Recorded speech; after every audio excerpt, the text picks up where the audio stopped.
E aí, pessoal, espero que todos vocês estejam bem. Aqui é o seu professor Sérgio, professor de matemática e física, e eu quero primeiro pedir desculpa para vocês por ficar tanto tempo sem trazer conteúdo. Eu sei que foi praticamente um mês sem postar nada novo, me desculpem mesmo, mas é porque eu estou muito apertado com os estudos aqui que eu estou fazendo. Mas, felizmente, estou aqui de volta para que a gente possa continuar a aprender cálculo diferencial e integral. A gente vai continuar resolvendo exercícios da Diomara, não vamos parar só naqueles dois. Hoje a gente vai continuar fazendo a seção 1.2 da lista de exercícios que tem no livro. E, antes da gente começar, eu queria só mostrar pra vocês uma coisa que eu estou super empolgado. Olha só o que chegou pra mim. Ai, não acredito! Eu tava doido pra comprar e finalmente eu comprei. Finalmente chegou o livro que nós estamos resolvendo. Olha que maravilha. E além do mais, ele vem com esse marca-página e eu nunca precisei tanto de um marca-página quanto pra livros da matemática, não é? Porque livro de literatura a gente devora em 2, 3 dias facilmente.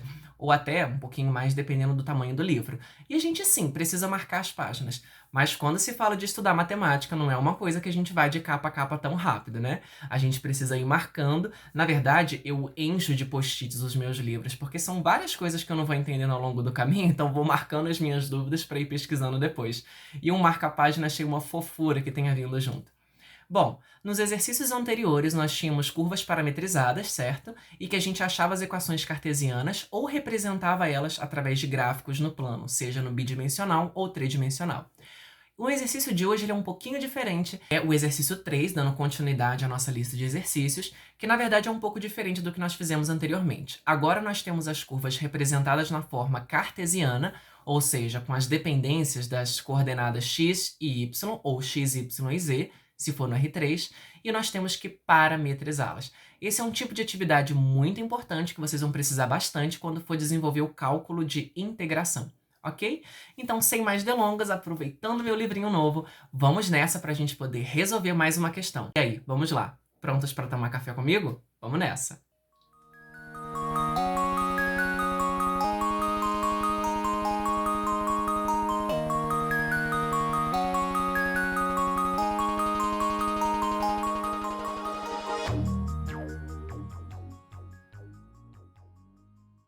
Muito bem, pessoal. O exercício, então, que nós vamos resolver hoje é a questão número 3 da seção 1.2 do livro da Diomara, continuando falando sobre parametrização de curvas. Esse é um exercício de grande relevância porque quando vocês forem estudar integrais sobre curvas, para que nós possamos resolver essas integrais, um passo que a gente precisa fazer é parametrizar essas curvas. Mesma coisa para quando forem integrais sobre superfícies. Então, esse é um exercício muito importante para quando você for resolver questões sobre integração, tá bom? Então, vamos dar uma olhada na questão. Nós temos aqui, dê uma parametrização para cada uma das curvas. E nós temos 7 curvas aqui diferentes para nós parametrizarmos. O ponto que eu quero chamar aqui a atenção de vocês é que não existe uma única parametrização para uma curva, tá? Podem existir infinitas formas de parametrizar uma curva. E aí eu quero chamar essa atenção quando a gente for fazendo os exercícios, eu vou mostrar para vocês que existem parametrizações diferentes, mas que representam a mesma curva. Então, não tem um modo único de fazer. Dependendo do exercício que você vai precisar daquela parametrização, uma pode ser melhor do que a outra na questão de escolha para você fazer cálculos. Mas como aqui é bem geral, é só para parametrizarmos mesmo, eu vou mostrar para vocês algum truque para que a gente faça esses tipos de parametrizações, tá bom? Então vamos lá, vamos começar com a letra A, para parametrizarmos a reta 2x menos 3y igual a 6. Parametrizar reta que está na forma cartesiana é muito tranquilo, pessoal. É bem simples. A gente começa simplesmente chamando uma letra de t, por exemplo, o x. Vou chamar aqui x de t. E aí agora o que eu vou fazer? Eu vou substituir na nossa equação x por t e vou isolar o y. Vamos ver como é que fica? Então, substituindo, o que nós teremos? 2x, então 2t, menos 3y igual a 6. 2t menos 6 é igual a 3y.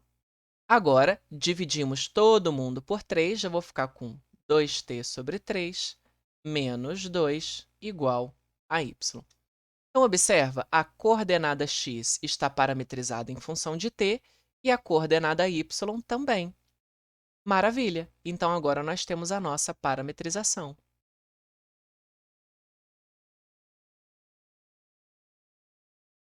Que vai ser dada por sigma de t é igual, primeiro, a coordenada x, que é t, e a coordenada y, que é 2t sobre 3 menos 2.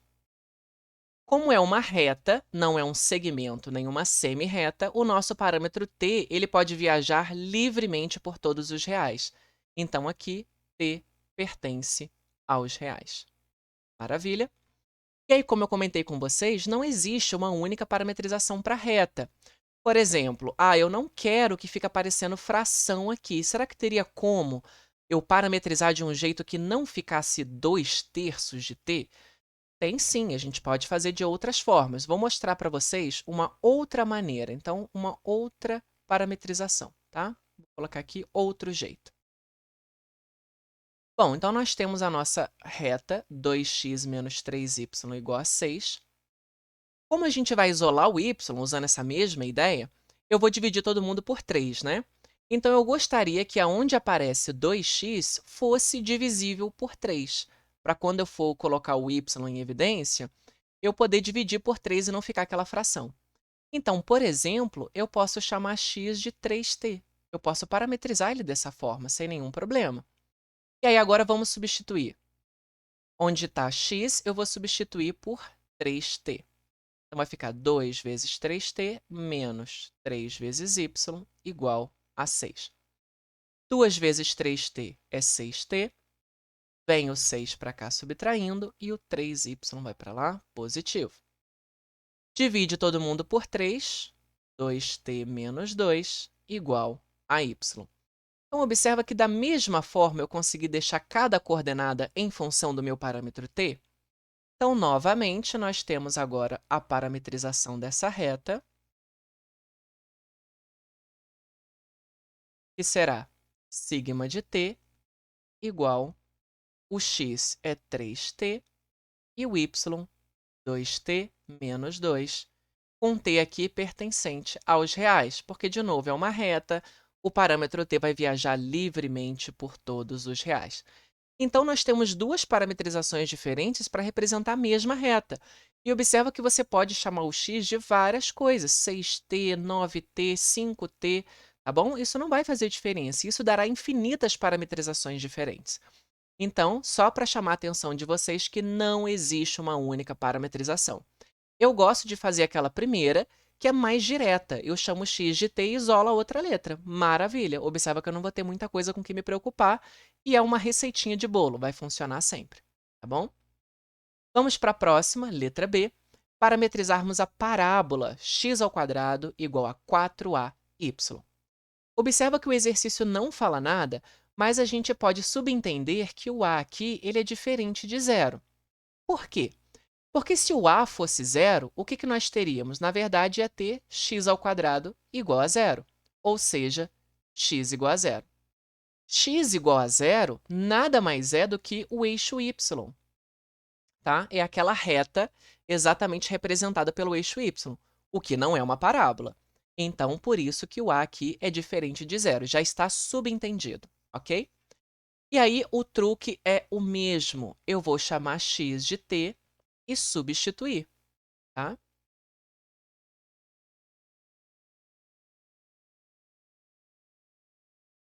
Então, vai ficar t² igual a 4ay.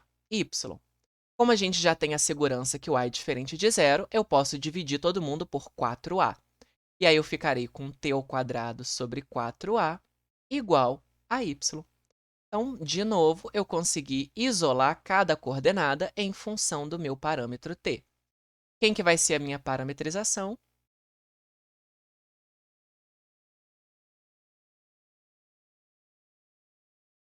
Sigma de t é igual, primeiro, a coordenada x, que é t, e depois a coordenada y, que é t² sobre 4a. E aqui, novamente, com o t pertencente aos reais. Aí, agora surge a pergunta, Sérgio, e se eu quisesse chamar o y de t, teria problema? Não é que teria problema, mas você teria que ser mais cuidadoso. Por quê? Se você chama o y de t, então nós ficaremos com x² igual a 4a vezes t. E aí observa, x² é uma coisa positiva, ou zero, né? Maior ou igual que zero. Todo número ao quadrado é maior ou igual que zero. Então, o lado de cá também teria que ser maior ou igual que zero. Então, se o a fosse positivo, o t teria que ser positivo.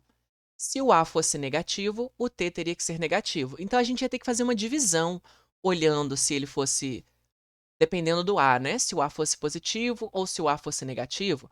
E o x ficaria mais ou menos a raiz, porque quando a gente isolasse o x, eu ia ter que tirar a raiz dos dois lados, então x ficaria como mais ou menos. Ia ser muito difícil parametrizar isso, né?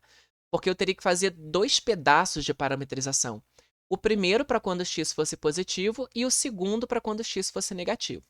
Se eu chamo x de t, eu tenho uma única parametrização. Fica muito mais bonito, muito mais simples, tá? Então fica bem melhor.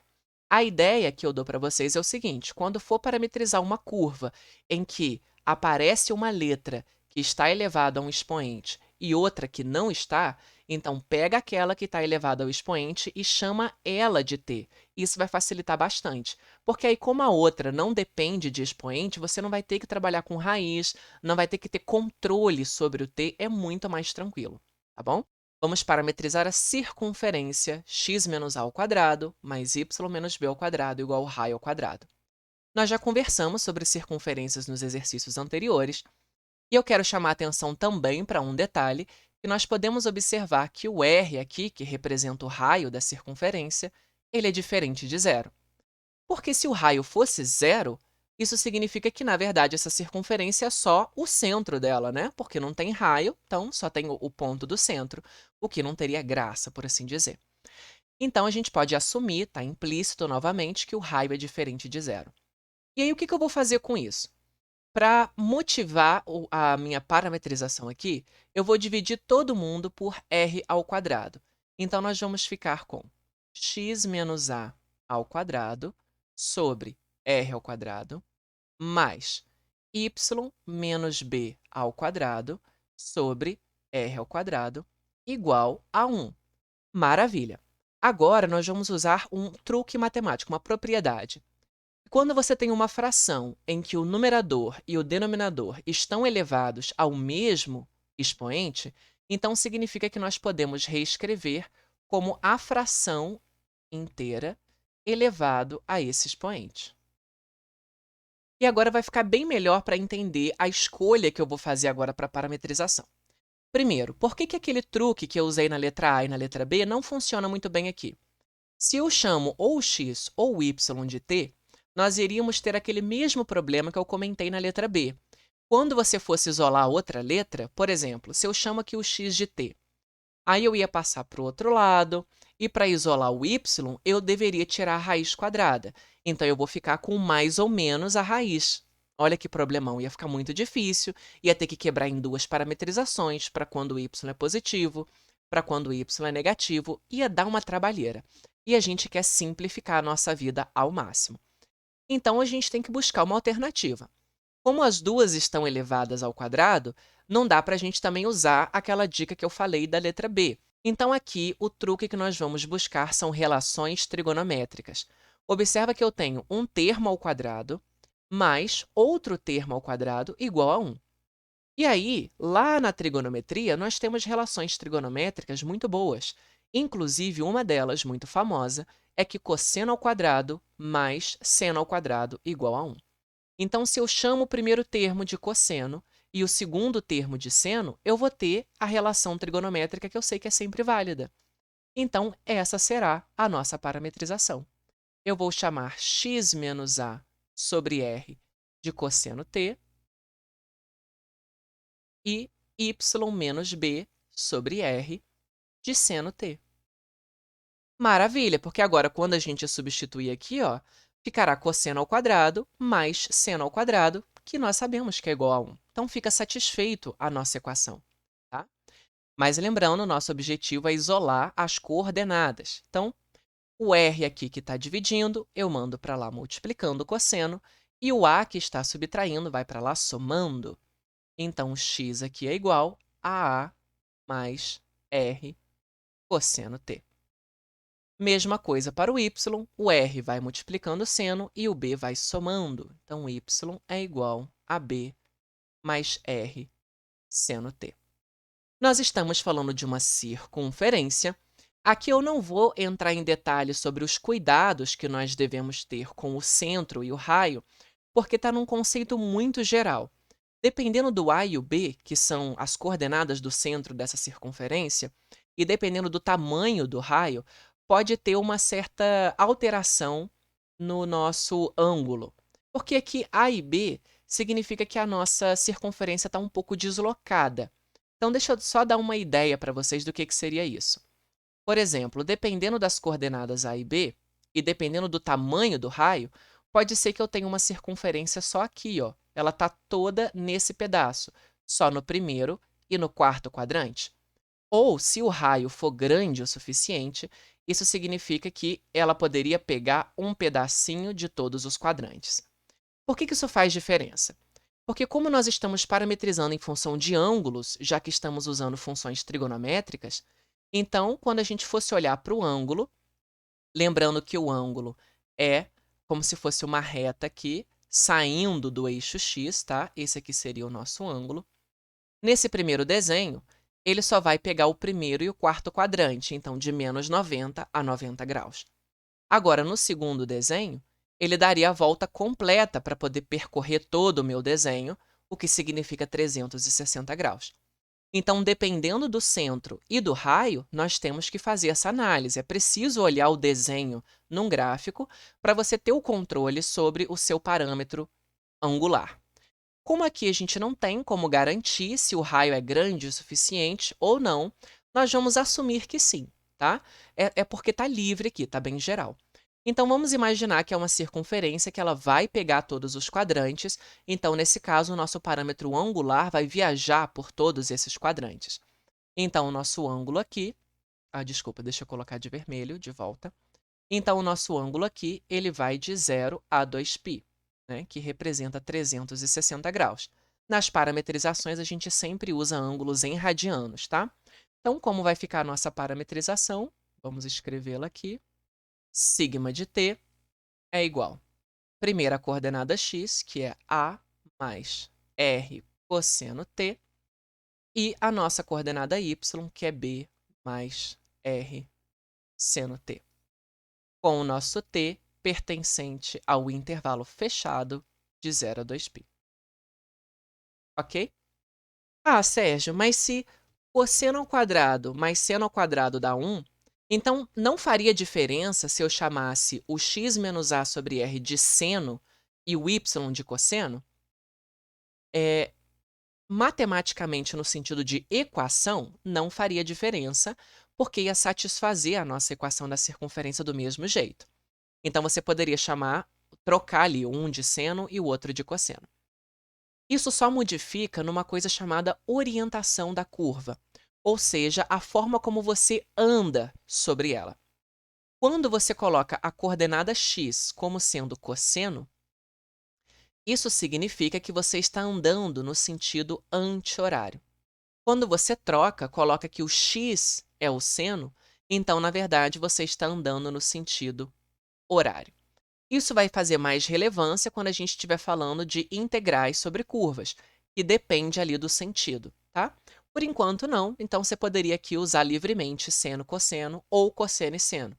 Daria para você duas parametrizações. Vamos agora para a letra D. Vamos parametrizar a elipse. Então, observa aqui na elipse que nós temos, de novo, um termo ao quadrado mais um termo ao quadrado igual a 1. Nós vamos usar o mesmo truque trigonométrico que fizemos para a circunferência. Parametrização de elipse e circunferência são muito parecidos. Na verdade, todas essas equações que nós temos, né, as nossas quádricas, elas são parametrizadas de formas bem parecidas usando relações trigonométricas. E agora, nós temos uma coisa para chamar a atenção. Nós temos uma restrição, x maior ou igual que zero. Primeiro vamos trabalhar a parametrização, depois a gente vê como que a restrição vai estar explícita nessa parametrização. Vou só reescrever a equação da elipse, então ficará x sobre a ao quadrado mais y sobre b ao quadrado igual a 1. De novo, um termo ao quadrado mais um termo ao quadrado igual a 1. Lembramos de relações trigonométricas, então eu vou chamar o x sobre a de cosseno t e y sobre b de seno t. Vamos isolar cada uma delas. X igual a cosseno t e y igual a b seno t. Aí agora nós temos que tomar o cuidado com o parâmetro. De novo, olhando geometricamente, olhando num desenho, nós teríamos aqui uma elipse. Perfeita a minha elipse, né? Uma elipse abstrata. Tá? E aqui ele fala que o x é maior ou igual que zero. O que isso significa? X maior ou igual que zero, eu estou pegando só essa parte aqui. Então, só esse pedaço da elipse.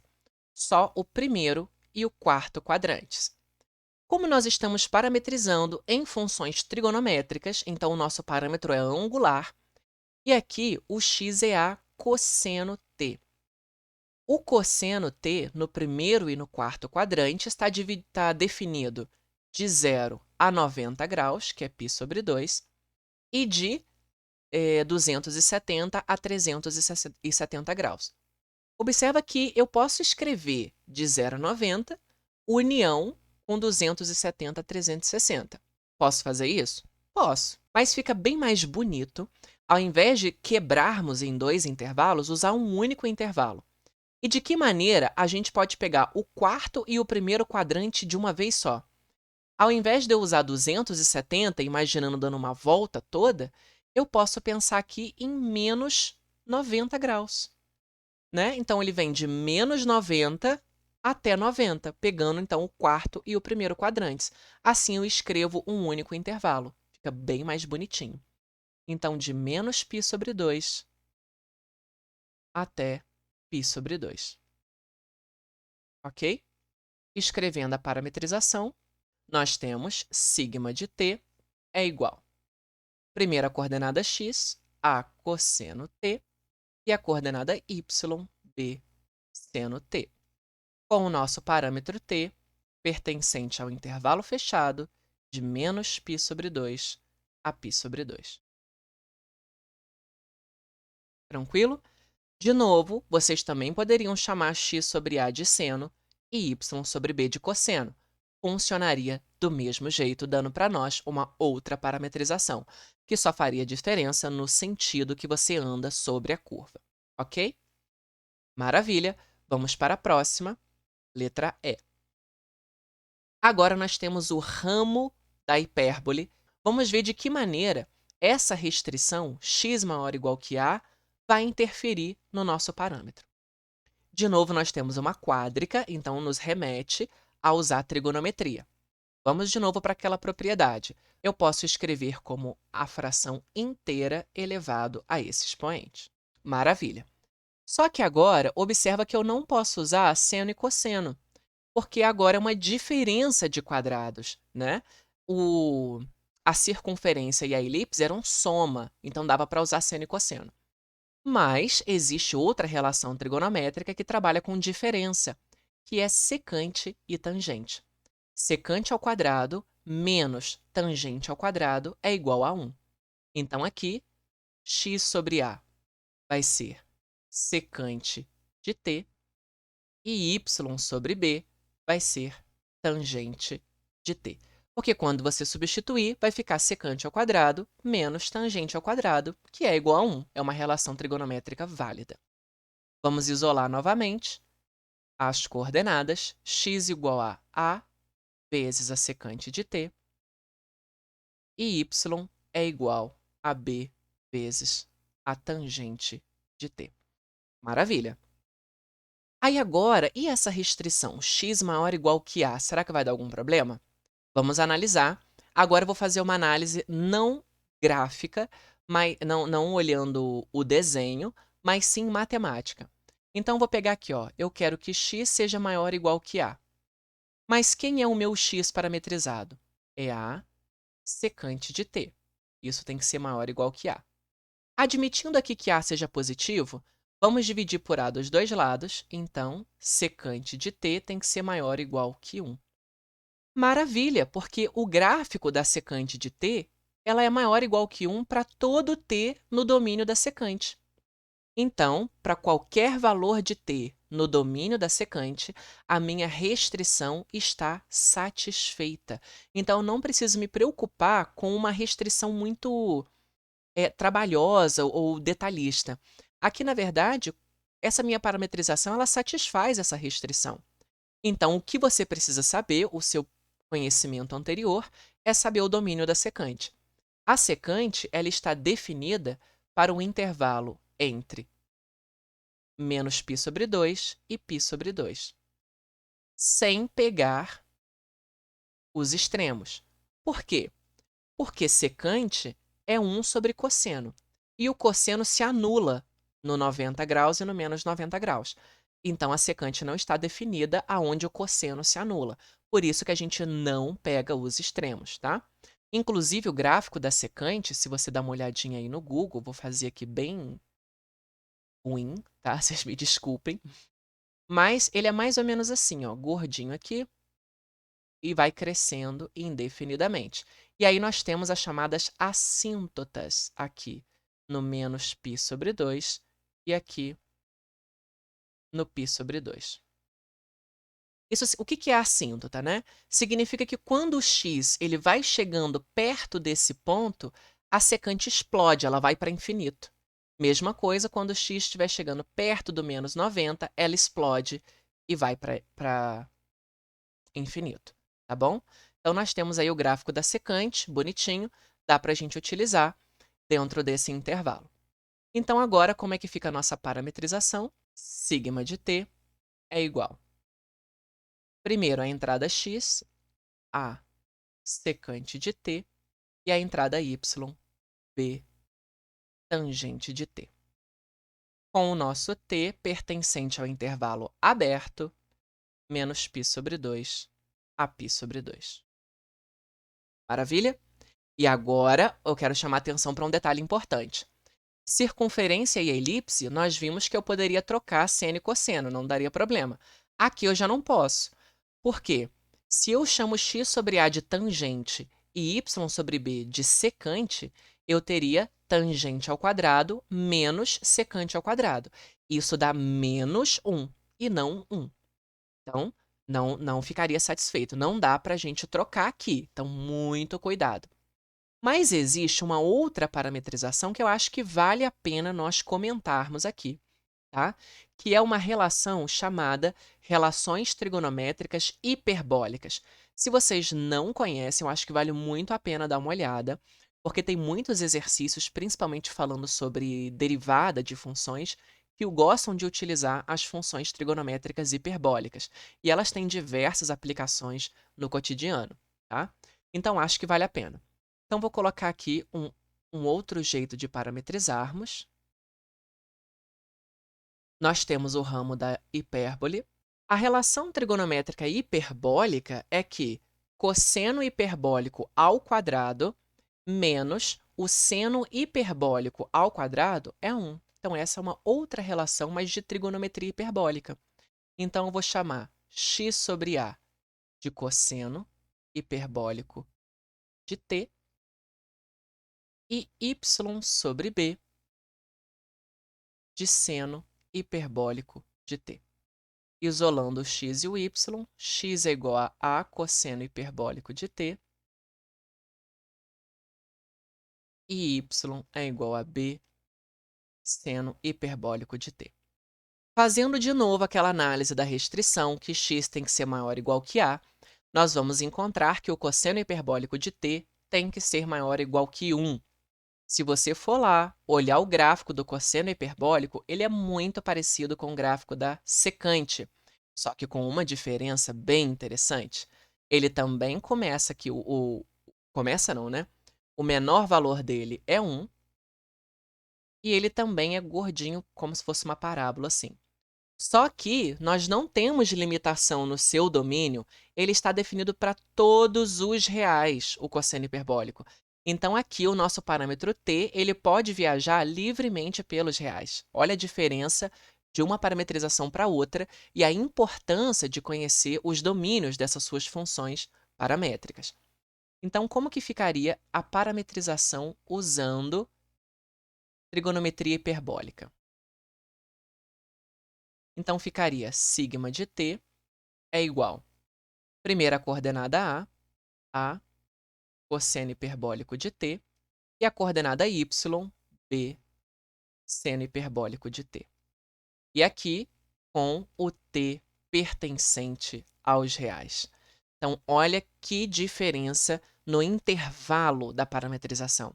E nós estamos representando a mesma curva, tá? São parametrizações diferentes, mas representam o mesmo ramo da hipérbole. Então, chamando a atenção novamente de que a parametrização não é única e nós temos somente que tomar cuidado com os domínios dessas funções paramétricas que nós estamos tomando, ok? Então, vamos para a próxima, letra F. Vamos parametrizar a reta x menos 1 sobre 2 igual a y mais 1 sobre 3 igual a z menos 1 sobre 2. Nós temos aqui uma outra maneira de representar uma reta em forma cartesiana também. Essa forma aqui é muito conhecida da geometria analítica, que é chamada equações simétricas. Nós também já conversamos sobre esse tipo de equação no vídeo anterior. Se eu não me engano, acho que foi do primeiro exercício, né? As equações simétricas, como que a gente pode parametrizar? Tem um jeito bem tranquilo. Observa que cada termo é igual ao outro, eles são iguais entre si. Então, nós podemos chamar todos eles de um mesmo parâmetro, já que eles são iguais. Então, eu vou chamar o primeiro termo, x menos 1 sobre 2, de um parâmetro t. O segundo termo também. E o terceiro termo também. Eles não são todos iguais entre si? Então, eu posso chamar todos de t. E aí, agora, a gente isola cada uma das coordenadas. Uma observação importante é que x e z são iguais, né? Essas observações podem vir a calhar em certos exercícios. Como é uma reta, não é segmento nem semi, o meu parâmetro t ele pode viajar livremente. Então, o t aqui pertence aos reais. Maravilha! Agora a gente escreve nossa parametrização. Sigma de t é igual. Primeira coordenada x, 1 mais 2t. Segunda coordenada y, menos 1 mais 3t. E terceira coordenada z, 1 mais 2t, onde o nosso parâmetro t pertence aos reais. Ok? Finalmente, a última questão, letra G. Vamos parametrizar o segmento de reta que liga os pontos A, menos 1, 0 e 2, e o ponto B, 2, 3, 3. Aqui eu quero chamar a atenção para a palavra segmento. Nós sabemos que por 2 pontos nós podemos determinar uma reta, a reta passando por esses pontos. Só que aqui, quando ele fala segmento, então eu quero só o pedaço que liga, ele começa no A e termina no B. Ele pode ter essa direção, de A para B, ou a direção contrária, de B para A. Tá? Essa questão de direção, de sentido, a gente vai discutir com mais calma lá para frente. Nesse caso específico, quando nós temos os pontos, eu já discuti isso com vocês também, num vídeo anterior, como que nós podemos parametrizar. Quando você tem uma reta, essa reta ela é determinada por um vetor. Então, tem um vetor que me diz qual que é a direção e o sentido da reta. Esse vetor é chamado vetor diretor. Nós podemos determinar o vetor diretor por olhar 2 pontos na reta. O vetor que conecta esses pontos, tá? Então, esse é o nosso ponto de partida. O nosso vetor diretor, se você quer ela no sentido começando em A, terminando em B, então você quer o vetor diretor, que é AB. Ele vai de A para B. Vamos lembrar lá da geometria analítica, como você representa um vetor que liga dois pontos. Nada mais do que fazer o último menos o primeiro. Então, vamos pegar o ponto 2, 3, 3, menos o ponto A, menos 1, 0 e 2. Então, o nosso vetor diretor aqui será... Agora é só subtrair coordenada a coordenada. 2 menos menos 1 dá 3. 3 menos 0, 3. 3 menos 2, 1. Esse é o nosso vetor diretor, ok? Como que nós parametrizamos a reta agora? Vamos lembrar novamente de geometria analítica. A parametrização para uma reta pode ser dada da seguinte forma. Você escolhe um ponto, pode ser tanto A quanto B. Eu vou pegar o A, porque como eu estou supondo que ela começa do A, eu gosto de pegar o primeiro ponto. Então, você pega um ponto mais t vezes o vetor diretor, tá? Se fosse a reta inteira, o t aqui pertence aos reais, porque ele ia viajar por todo o comprimento desse vetor, por assim dizer. Como não, a gente tem que achar a restrição desse t. Mas primeiro vamos achar a parametrização, e aí eu mostro para vocês como será a restrição, tá? Então, vamos lá. Vou substituir aqui, então, o ponto A, menos 1, 0, 2, mais t vezes o nosso vetor diretor, 3, 3, 1. Então, quem é a nossa parametrização? Sigma de t é igual. Primeira coordenada é a primeira coordenada do A mais t vezes a primeira coordenada do vetor. Então, menos 1 mais t vezes 3. Então, menos 1 mais 3t. Depois, 0 mais t vezes 3. Então, 0 mais 3t. É só 3t, né? Não precisa colocar o 0 ali. 2 mais t vezes 1. Então, 2 mais t. E agora, qual que é a restrição sobre t? Então, observa que eu quero que esse segmento ele comece no ponto A.